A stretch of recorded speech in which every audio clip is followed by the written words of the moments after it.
In this episode of Trekking Through Compliance, we take up the episode, The Corbomite Maneuver. Compliance, the final frontier. Tom Fox is the voyager of Trekking Through Compliance. His mission?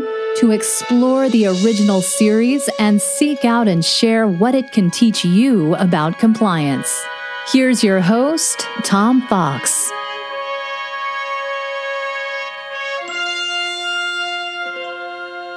Episode 11, The Corbomite Maneuver. In this episode of Trekking Through Compliance, we consider the episode The Corbomite Maneuver, which aired on November 10, 1966, stardate 1512.2. On the third day of star mapping, the Enterprise discovers a giant multicolored spinning cube.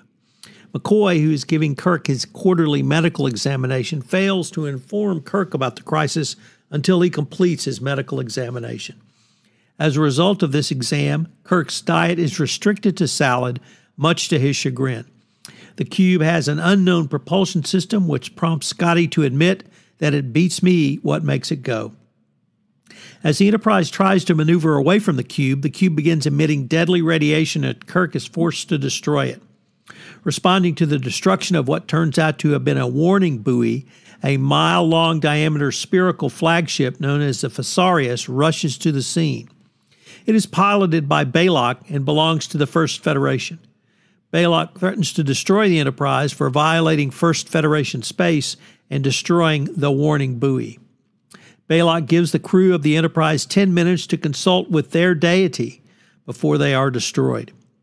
Prompted by uncharacteristic curiosity, Spock is able to obtain visual image of the imposing Balok using the ship's monitor during this 10-minute waiting period. Kirk saves the day by pretending that the Enterprise is equipped with a secret Corbomite device capable of destroying any vessel which attacks it. Balok then offers to spare the crew of the Enterprise by towing it to a First Federation planet and turning the crew there and only then destroying the Enterprise. However, Kirk waits for the tow ship to expend its power, then pulls away, crippling the power system of the tow ship. Kirk, McCoy, and David Bailey transport to the main ship Fesarius to render assistance.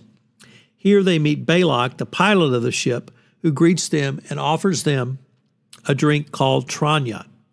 Kirk and company find the image of Balok they had glimpsed was a phony puppet and that Balok is actually an unintimidating midget. It turns out that Balok did not trust the information he gleaned from the scan of the Enterprise's databanks and was simply testing the Earthmen to see what their true intentions were. Bailey, who had panicked during the crisis on the bridge of the Enterprise, remains on the Fesarius to exchange cultures with Balok. Fun fact, at the time of the filming, 6-year-old guest star Clint Howard appeared. He's also the younger brother of former child actor and now Oscar-winning director Ron Howard. There's an interesting interpretation to this episode, which is more relevant after the Russian invasion of the Ukraine, which suggests that this episode's an allegory about the Cold War, the doctrine of mutually assured destruction, the Cuban Missile Crisis, and other similar events. Kirk can, in many ways, be seen as a representation of John F. Kennedy. When confronted with an unknown enemy who threatens them, they respond initially with a violent response or a very provocative speech. Khrushchev obviously could take the place of the puppet character who sat in the captain's chair. It's really an interesting way to think about this. Also interesting is this episode was the first episode of the regular series to be produced after the two pilots.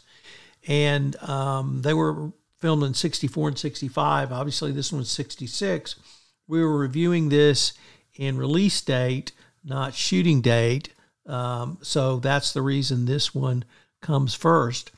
The episode was held back until November 1966 due to the amount of special effects scenes which were not completed, and it made it the 10th episode to be broadcast. NBC preferred planet-based stories, which were ready to air before this one because the miniature footage was not completed or ready when the series premiered, rather.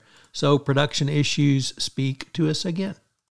Next up, what are the leadership lessons from the Corbomite Maneuver? So what are leadership lessons that a compliance professional can draw from the Corbomite Maneuver? Well, you can draw several to navigate complex compliance challenges. Number one, adaptability and quick thinking. Compliance leaders must be able to rapidly adapt to shifting regulations, compliance requirements, enforcement priorities, and emerging risks, or just risks.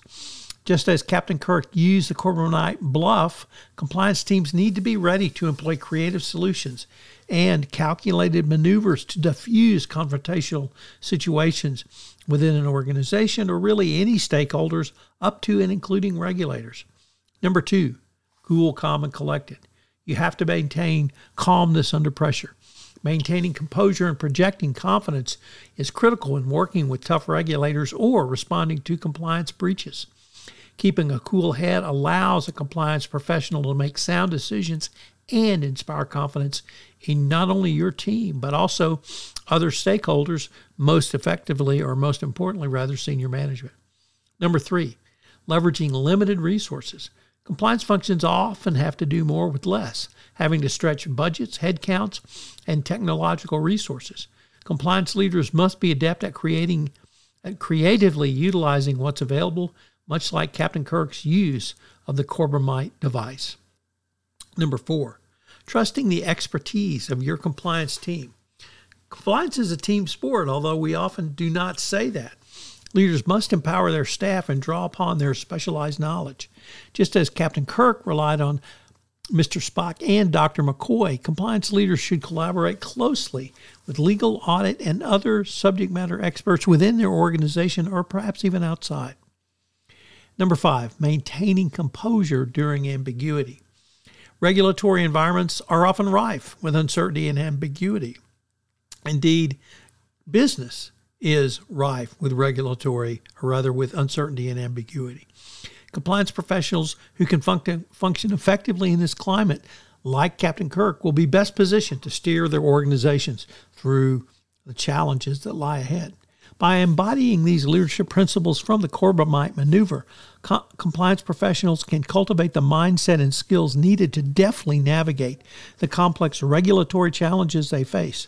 It's all about being adaptable, level-headed, resourceful, collaborative, and resilient in the face of uncertainty. I hope you'll join us tomorrow for our next episode where we look at one of my favorite episodes, the Menagerie, in part one of the Menagerie. If you enjoyed this episode of Trekking Through Compliance, you can help it grow by sharing it with the biggest Trek fan you know.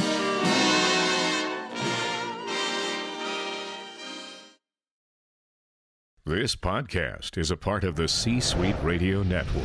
For more top business podcasts, visit c-suiteradio.com.